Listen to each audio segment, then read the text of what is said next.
Olha, Rodrigo, mais uma coisa. O pessoal não faz as coisas como tem que fazer, então assim, eu fico muito triste quando as pessoas não veem, vocês também, quando não veem. É a vida.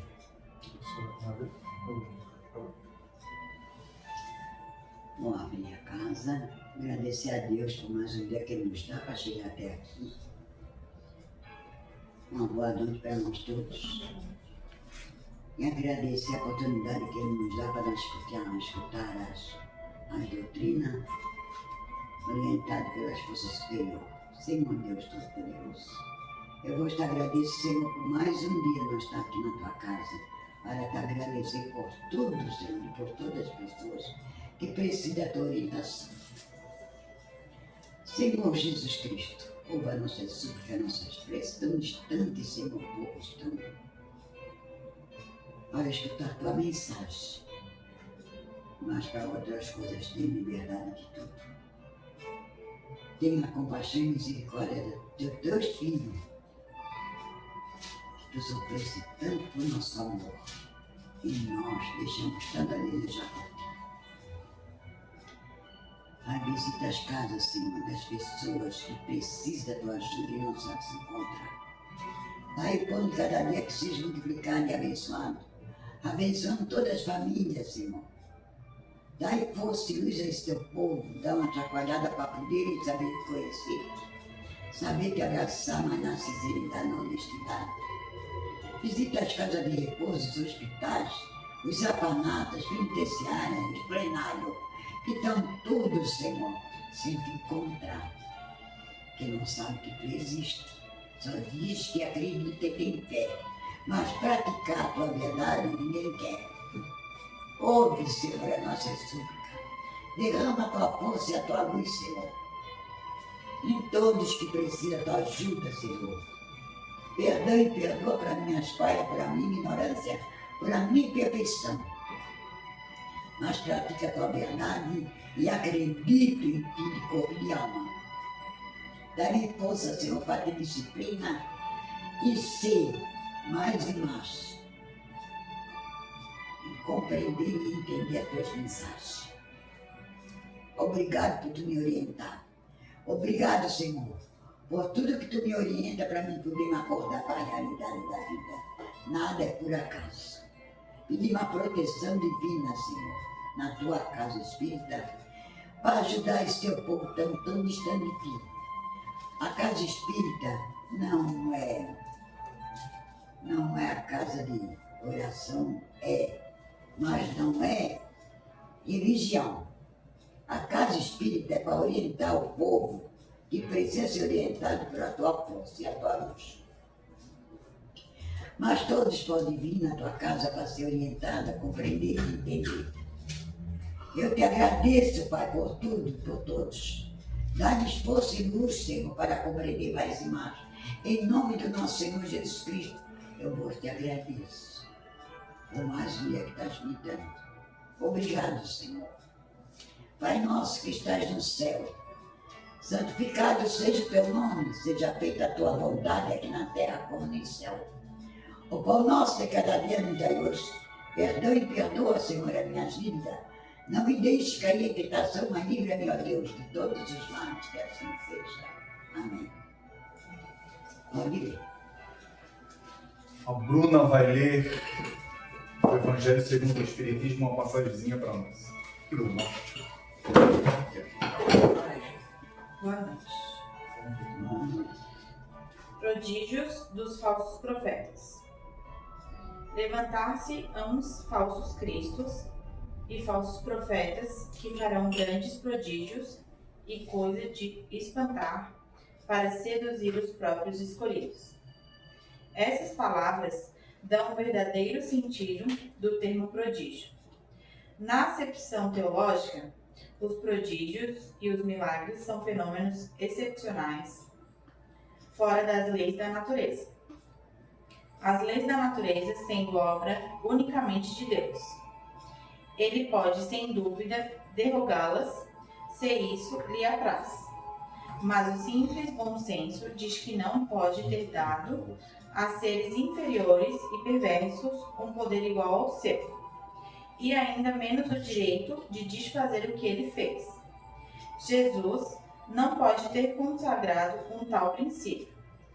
Se, pois, segundo o sentido que se dá a essas palavras, o espírito do mal tem o poder de fazer tais prodígios, que os próprios eleitos sejam por eles enganados.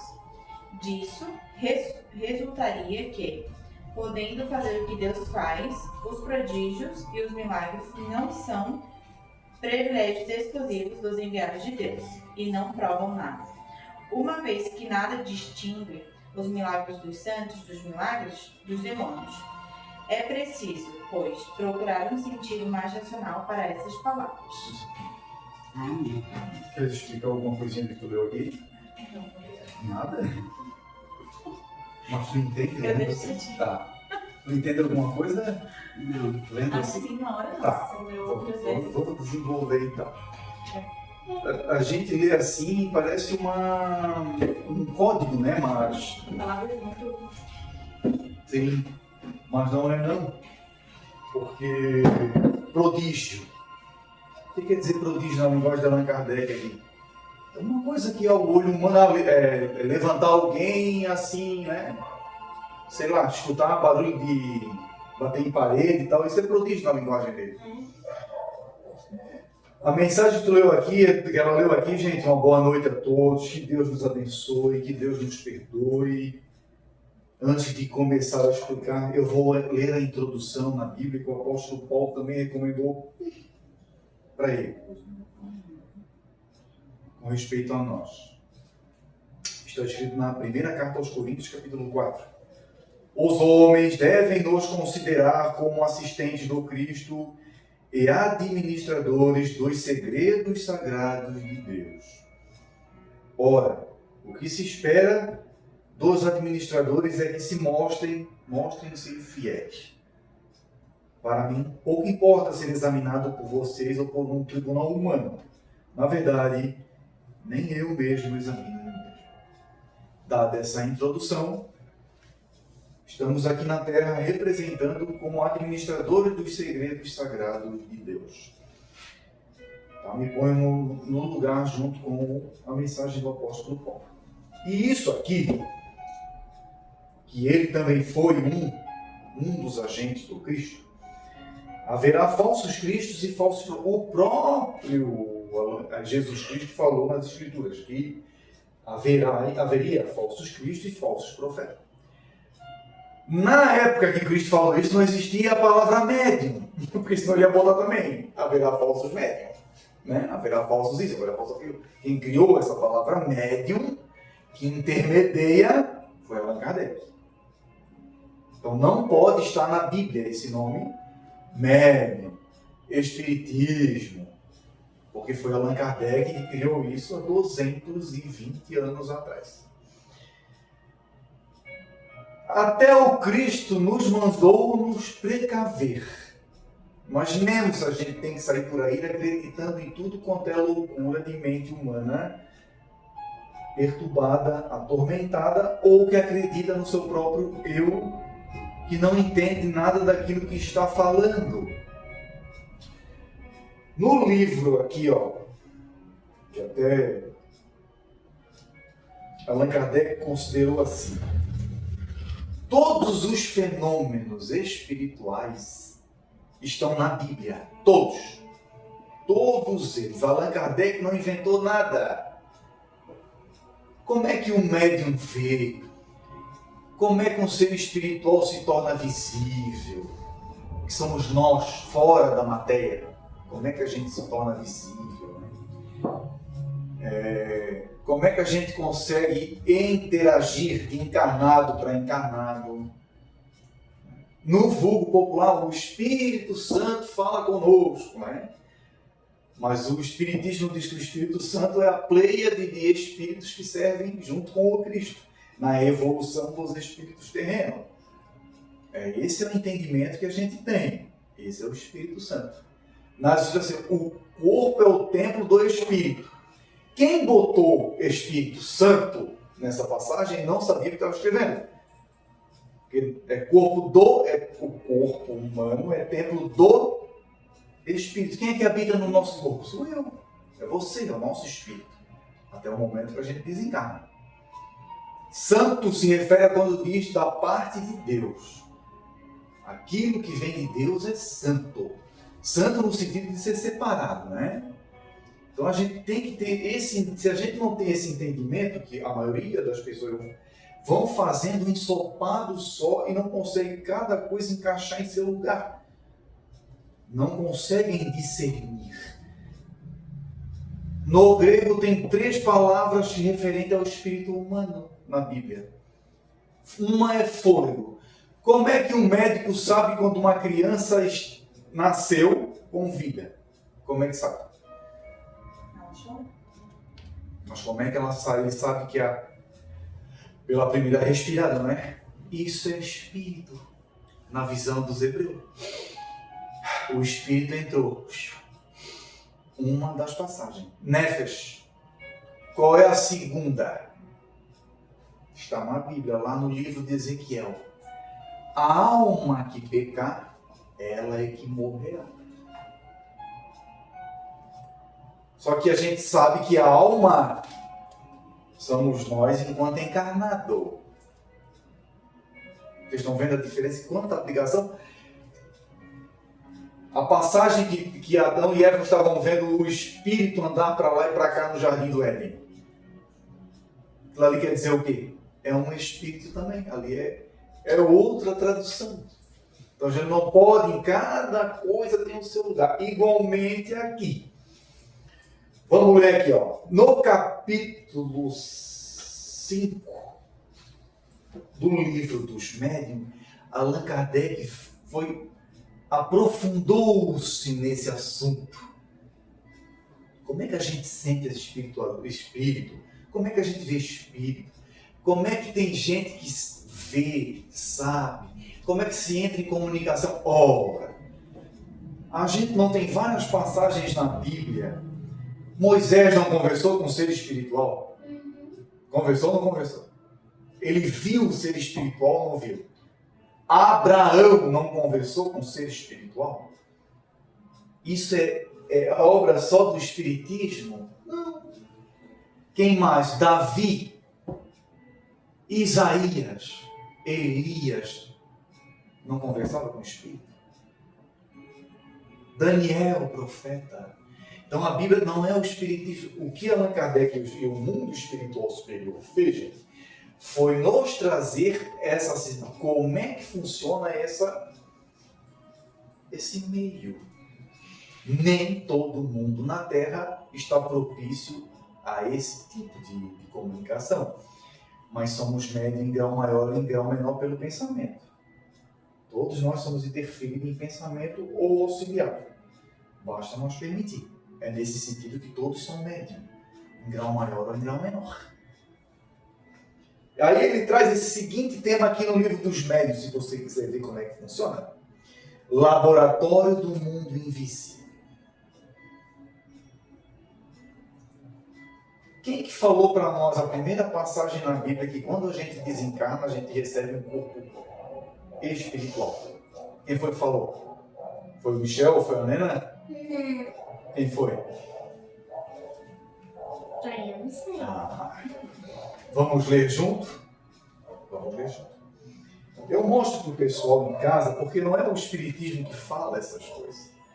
O problema é que a Bíblia foi traduzida em vários idiomas. Primeiro que ela já é escrita em 3 línguas. Depois para o latim, que era a língua romana na época do Cristo. E ali por diante. Aí cada um fez a sua... Foi fazendo o seu ensopado. Digamos assim, foi botando isso, foi tirando aquilo, foi fazendo isso, foi fazendo aquilo, não sei o quê, blá. Só que com as informações hoje em dia que a gente consegue procurar no grego, que é a linguagem do Novo Testamento, essas informações corretas. Por exemplo, o apóstolo Paulo diz assim, ó, ele é que vai nos falar que a ressurreição no Espiritismo a gente usa a palavra desencarnação. Por que que o apóstolo Paulo não usa a palavra desencarnação? Porque quem inventou essa palavra foi Allan Kardec. Ele vai usar a palavra ressurreição, que do grego quer dizer o quê? Do grego, ficar de pé. O corpo está imóvel, né? A gente diz o fenômeno da morte, mas o espírito, não. Quem foi que ficou em pé no terceiro dia? Ele não ressuscitou no terceiro dia? Não é o espiritismo que está falando. Jesus encarnou. João analisa, o verbo se fez carne. Não está na primeira carta de João. Por que quando o Espiritismo diz assim, eu estou encarnado, é um termo que não é. Mas está na Escritura. Então vocês veem que falta a gente botar a mente para raciocinar um pouquinho nessas coisas, para a gente ver que o mundo espiritual superior nos fala de verdades espirituais que já estão encarquilhadas na humanidade, mas a humanidade não se abre por causa do materialismo. Materialismo. Só por causa disso. O ego, nosso ego é terrível. A gente é egocentrista ao extremo. Diz assim, mas Deus... Vou ler aqui para vocês. No capítulo 15 da primeira carta aos Coríntios, você que vai estar em casa, o apóstolo Paulo vai raciocinar com os coríntios que falam sobre... Não estavam acreditando na mensagem que ele falou. Ele estava preso e mandou essa carta para os coríntios, porque eles estavam deturpando os ensinamentos. Igual fizeram um ensopado com as coisas de Allan Kardec, a mesma coisa. Agora, irmãos, prestem atenção na leitura da carta. Agora, irmãos, quero lembrar-vos das boas novas que eu declarei para vocês. Se ele declarou, é passado, né? Eu declarei. Que vocês aceitaram e a favor das quais tomaram sua posição firme. Por meio delas, vocês também estão sendo salvos, desde que se apeguem firmemente às boas novas que declarei. A menos que se vocês tenham se tornado crentes em vão. Pois entre as primeiras coisas que lhe transmiti, estava aquilo que eu também recebi, que Cristo morreu pelos nossos erros, segundo as Escrituras. Ele lia, ele era fariseu, seguidor da lei de Moisés. Que foi sepultado e que foi levantado no terceiro dia. Ele está dizendo, eu preguei isso para vocês, mas vocês estão indo atrás de outra coisa. Ele está dizendo, olha, existe vida após a morte. Eu não preguei para vocês que Cristo ressuscitou no terceiro dia? Como é que tem alguém ainda aí pregar para vocês que isso não é verdade? Vocês não aceitaram isso? Nós não se tornaram crente diante do que nós pregamos para vocês, que Cristo ressuscitou. E na nossa esperança também é espiritual. Está claro aqui, vou ler, vamos continuar. E que foi sepultado, e que foi levantado no terceiro dia, segundo as Escrituras, e que apareceu. Ele vem dando os exemplos de que ele escutou do apóstolo Paulo, porque ele só viu Cristo lá depois de não sei quanto tempo, já estava no mundo espiritual. E que apareceu depois dos 12. Depois disso ele apareceu a 500 irmãos de uma só vez, a maioria dos quais ainda está conosco, embora alguns já tenham adormecido na morte. Depois apareceu a Tiago, e depois aos apóstolos. Mas por último de todos, apareceu também a mim, como alguém nascido prematuramente. Quem é a nossa primeira testemunha de que existe vida no mundo espiritual? O Senhor Jesus Cristo. Ele abre esse véu para nós. Olha, existe vida após a morte. Olha eu aqui, ó. Olha. Ele apareceu para quem lá que foi teimoso, o tal Tomé, né? Tomé leva a culpa pela incredulidade hoje em dia, não é? Ó, Tomé, ó, tá aqui, ó. Felizes os que creem, contudo não veem.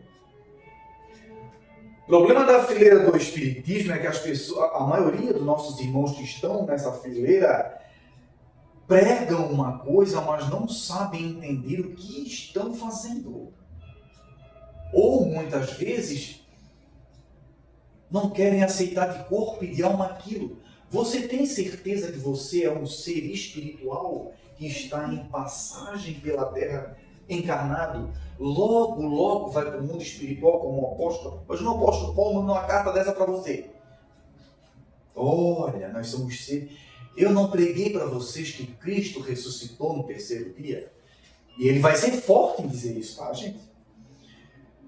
Pois eu sou o menos importante dos apóstolos. Ele está dizendo que ele foi o último que o Cristo apareceu para mim. Foi o último. E não sou digno de ser chamado apóstolo, porque persegui a igreja de Deus. Mas pela bondade que eu não mereço. Ele falando isso aqui, eu quero ler, tá? Primeira carta aos Coríntios, capítulo 15. Mas pela bondade de Deus, nós merecemos a bondade de Deus? Não, é a bondade de Deus para conosco, é imerecida. Mas como Ele é misericordioso, Ele é riquíssimo em misericórdia, e sabe que nós, enquanto encarnados, gente, nós somos uma tragédia anunciada, Ele usa de misericórdia para conosco o tempo inteiro. O tempo inteiro. É isso que Ele está dizendo aqui. Olha, eu matei, mas eu vi o Cristo, eu tive essa bondade da parte do Cristo.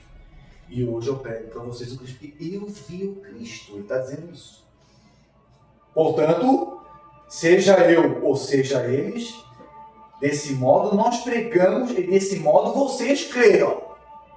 Ora, se pregamos que Cristo foi levantado dentre os mortos, ele acreditava na ressurreição ou ele acreditava na desencarnação? Ele pregava a ressurreição ou ele pregava a desencarnação? O que ele pregava? Você que está em casa, você que está aqui conosco aqui.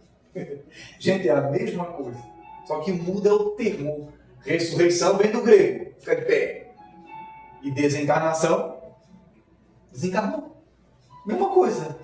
Vocês estão vendo? Duas palavras que têm o mesmo sentido. Aí se eu botar na desencarnação, não é demônio. Mas se eu botar ressurreição, é a mesma coisa. Estou usando ressurreição, é a mesma coisa que o Espiritismo diz. Cristo é a testemunha disso. Vamos embora. Se de fato não há ressurreição dos mortos, então Cristo não foi levantado. Se nós estamos, você que vai estar em casa depois, vendo isso, se nós temos dúvidas se nós somos espíritos reencarnados, ou se nós temos um espírito que depois da morte vai viver, se você não acredita, para você o Cristo não existe. É o que ele está dizendo isso. Porque o primeiro a fazer isso, nessa humanidade, foi o Cristo. Se encarnou, o primeiro a dar prova disso, tá, gente? Da prova. Foi ele.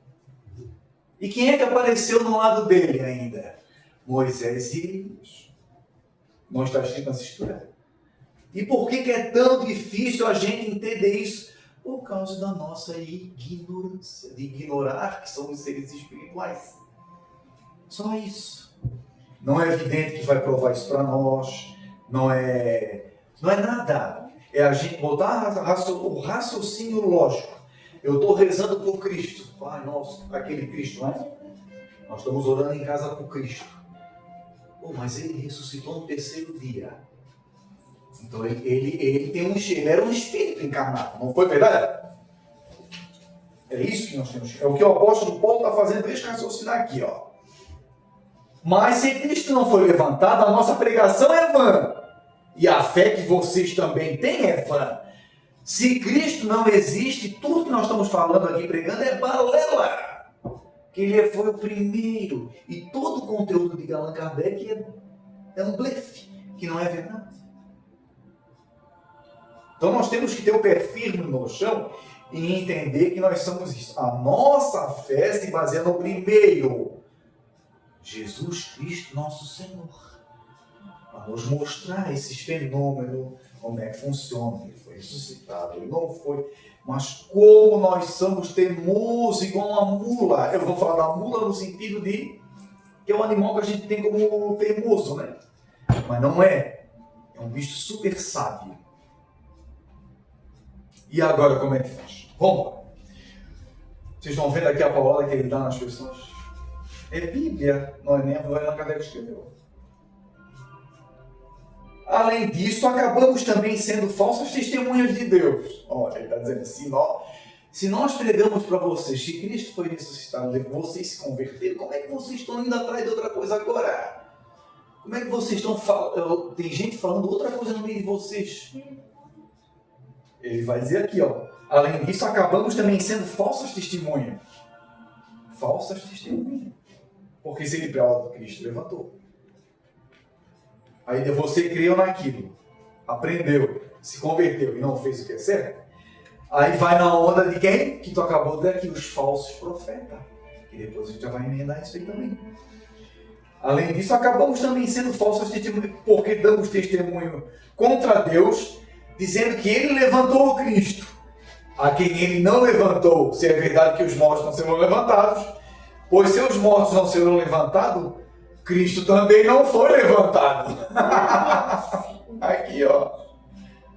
Ele dá essa bufetada na gente. Não é o Espiritismo. Agora, o problema é quem está por trás dessa doutrina, chamada Espiritismo.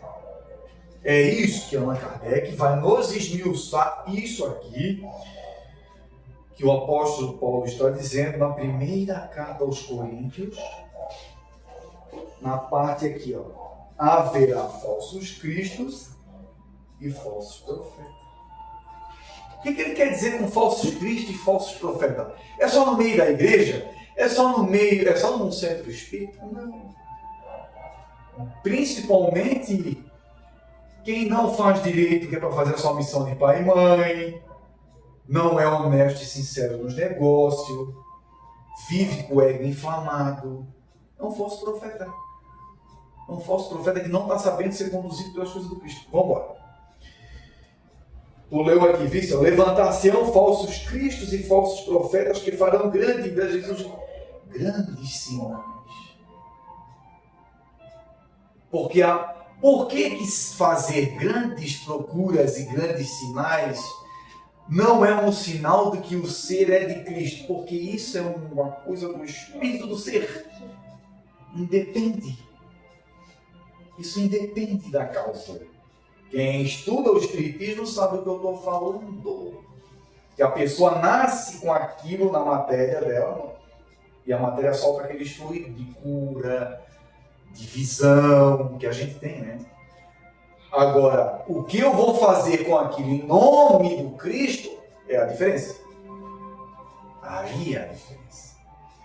Levantar-se-ão falsos cristos que farão grandes prodígios e grandes coisas de espantar para seduzir os próprios escolhidos. Essas palavras dão um verdadeiro sentido do termo prodígio na acepção teológica, teologia. Os prodígios e os milagres são fenômenos excepcionais fora das leis da natureza. Não tem mágico aí que faz sair coelho de cartola, levar pessoas. Isso é prodígio também. Isso é dito como prodígio. As leis da natureza sendo obra unicamente de Deus, ele pode, sem dúvida, derrogá-las se isso lhe apraz. Mas o simples bom senso diz que não pode ter dado a seres inferiores e perversos um poder igual ao seu, e ainda menos o direito de desfazer o que ele fez. Jesus não pode ter consagrado um tal princípio.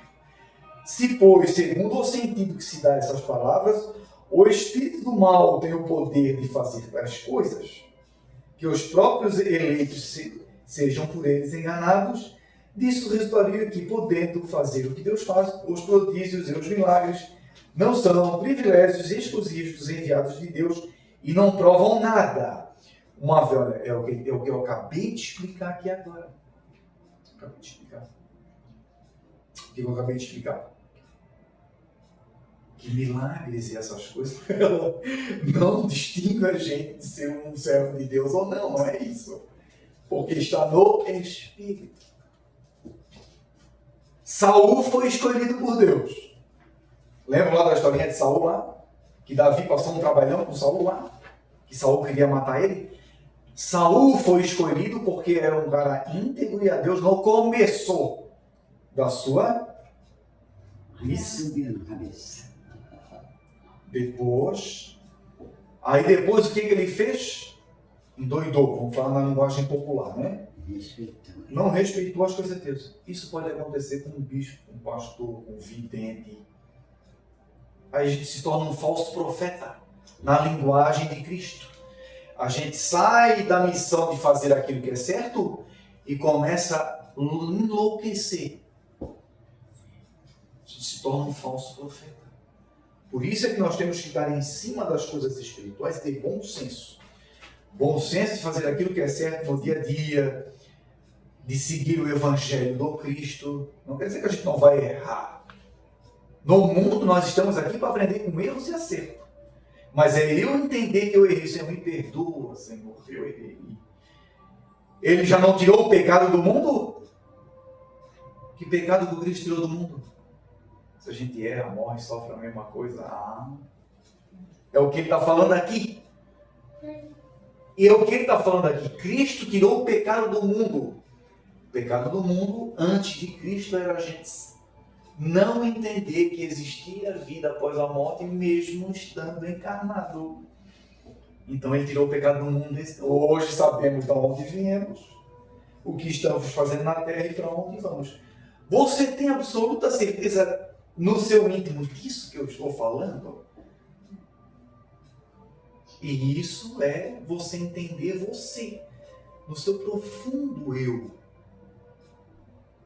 Agora, senão o apóstolo Paulo vai dizer isso para você. Você não está entendendo que Cristo ressuscitou no terceiro dia? Nós pregamos isso para você. Mas como é que você vive como se Cristo não fosse levantado? Então, nós se tornamos um falso profeta para Deus e para você. E não é verdade. O que o Espiritismo com o Senhor Jesus Cristo é isso, é a gente viver no nosso dia a dia temente a Deus, mas amando, respeitando, perdoando, tolerando. É ou não é? Só que aqui a igreja de Coríntios aqui estava se desviando feio da coisa. Feio. Já estava botando até a doutrina do apóstolo Paulo de lado. Qual é a doutrina? Da ressurreição dos mortos. No termo do Espiritismo, a desencarnação, que é a mesma coisa. Vocês estão vendo? Aí alguém vai ler para vocês no portão da sua casa. Você sabia que não existe? 50 anos na fileira do Espiritismo. Aonde? Aqui, ó, mas a criatura não estuda, não lê, não pega as escrituras para dar uma meditadinha em cima. Olha só, mas o apóstolo falou que se a gente não acreditasse que Cristo ressuscitou, que a esperança nossa é essa também. Como é que vocês estão dizendo que não existe? Mas porque lá no livro de Eclesiastes está escrito que os mortos não sabem de nada. Quem foi escrever o livro de Eclesiastes? Foi o rei Salomão. O que o rei Salomão sabia sobre o mundo espiritual? Nada. Se for pedir para ti fazer um relatório, digamos assim na linguagem da nossa amada irmã, né? O que tu ias falar? Explique para mim o que é o mundo espiritual. O que tu ias fazer? Você que está em casa. É a mesma coisa. Não entende. Mas está na Bíblia. Tá, mas aí o primeiro livro de Jeremias diz assim para nós, ó. Profeta Jeremias, capítulo 1, versículo 3. Antes de você ter nascido, eu já conhecia você. Como é que Deus conhece alguém que não tenha nascido ainda? Se não existe alguma coisa antes. Né? Expliquem para mim. Não é interessante? Então são passagens que a gente... É isso que o Espiritismo faz. Raciocinar a base das Escrituras. Raciocinar só isso. Estou no centro espírita? Estou. Mas o que é que eu estou fazendo no centro espírita? É para quê? Para escutar as coisas de quem está falando, mas para mim botar isso em prática durante a semana, para me estudar um pouquinho, entender. Eu nunca estou só. Se existe desencarnação, quantas pessoas desencarnam por dia? Então eu não ando só. E o Espiritismo diz assim, ó, me diz quem tu é, que eu digo para ti quem anda contigo. Não é me diz quem tu é, quem anda contigo, eu direi quem tu é. Isso é humano. O mundo espiritual me diz quem tu é, no teu íntimo, que a gente diz quem anda contigo, espiritualmente falando. Você não sabe perdoar, tem um monte de irmão no mundo espiritual. Você é vingativo, tem um monte de ser espiritual que não sabe perdoar, que vai fazer a mesma coisa assim, com a tua companhia. Esse é o perigo da mediunidade, nós que somos médios. Por isso que a gente tem que estar à altura do sentimento. Saber amar, saber. Médium, você é uma arma, mas você não sabe. Por que Cristo falou assim, ó? Se você tem alguma coisa, se você vai no altar, gente, isso é termo lá da época do tão longe, né? Tá na Bíblia. Far away, né? Se você vai no altar, oferecer a sua dádiva para Deus, e lá você se lembra que você tem alguma coisa contra o seu irmão, deixa tudo lá e vai fazer as pazes com o seu irmão, não é verdade? Porque se vocês desencarnar alguém primeiro e tiver sede de vingança, o problema vai ser grande, maior ainda. Por isso é que Cristo falava essas coisas. Mas por que Cristo diz que a gente tem que perdoar? A gente vai morrer mesmo. Aí a gente vai estudando. Aí Allan Kardec traz essas informações aqui para nós. Haverá falsos cristos e falsos profetas. Como assim, Senhor? Muitos naquele dia dirão, Senhor, não curemos muitas pessoas em teu nome, né? Não ajudemos, afastai de mim, vós obreiros do que é contra a lei. Ele não fala isso? Aonde é que ele fala isso? Nas Escrituras. Qual é o critério? É o que você carrega na sua alma, meu Espírito, amor, perdão. Esse é o tesouro. Caridade. Esse é o tesouro. Porque o que nós estamos dando é o que já está em nós. Vocês estão entendendo? Por isso é que o Espiritismo, o Espiritismo puro com Cristo, ele é difícil de entender, não de praticar. É difícil de entender. Porque se eu não pratico, eu não entendo. Se eu não entendo, eu não pratico. Porque ele nos chama a atenção para o raciocínio lógico. Se o Senhor Jesus Cristo, a quem eu sigo, me explicou isso, por quê? É esse entendimento que a gente tem que ter. Se a gente não tem esse entendimento, eu vou para o centro espírita só. Não estou dizendo que isso não é bom. Mas se a gente vai no lugar entendendo o que está fazendo, é 1000 vezes melhor, né, gente?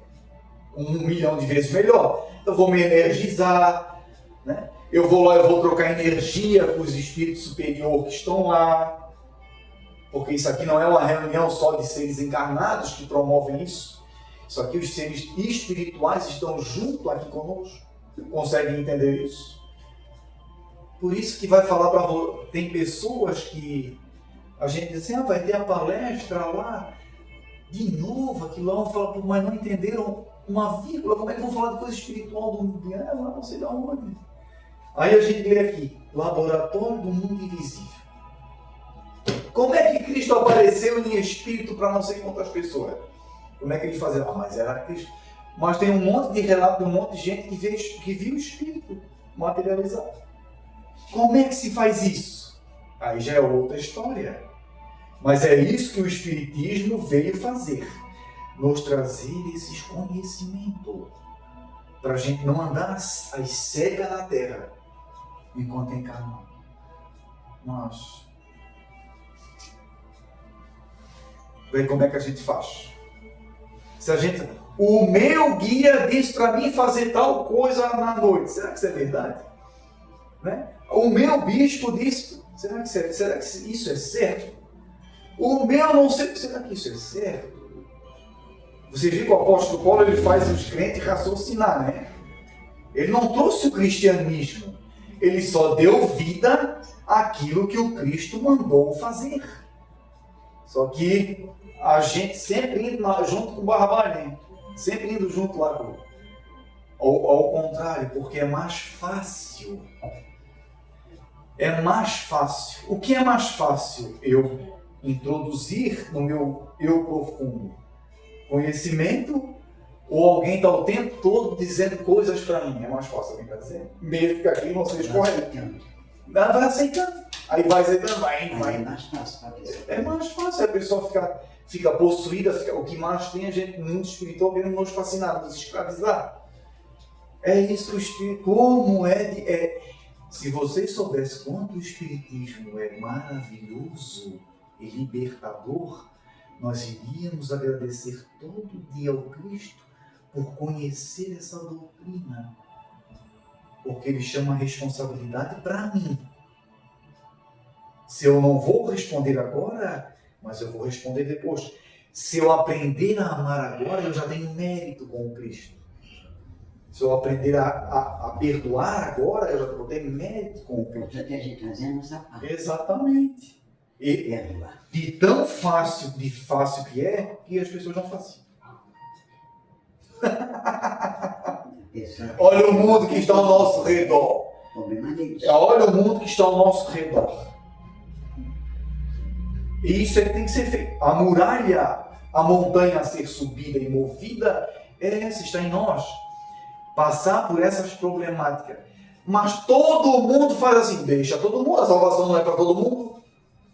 Feito, gente. Que Deus abençoe a todos nós, que nos guarde, que nos perdoe e que a gente possa cada dia aprender mais com a sabedoria divina. E a Casa Espírita está aqui. Estamos aqui para ajudar a cada um de nós a entender as nossas mazelas, que a gente também tem, as nossas fragilidades. E é isso aí, não parar nunca, né? Ensinar a funcionar. Fazer esse favor. Eu vou te ligar. Mas que a interrompe já.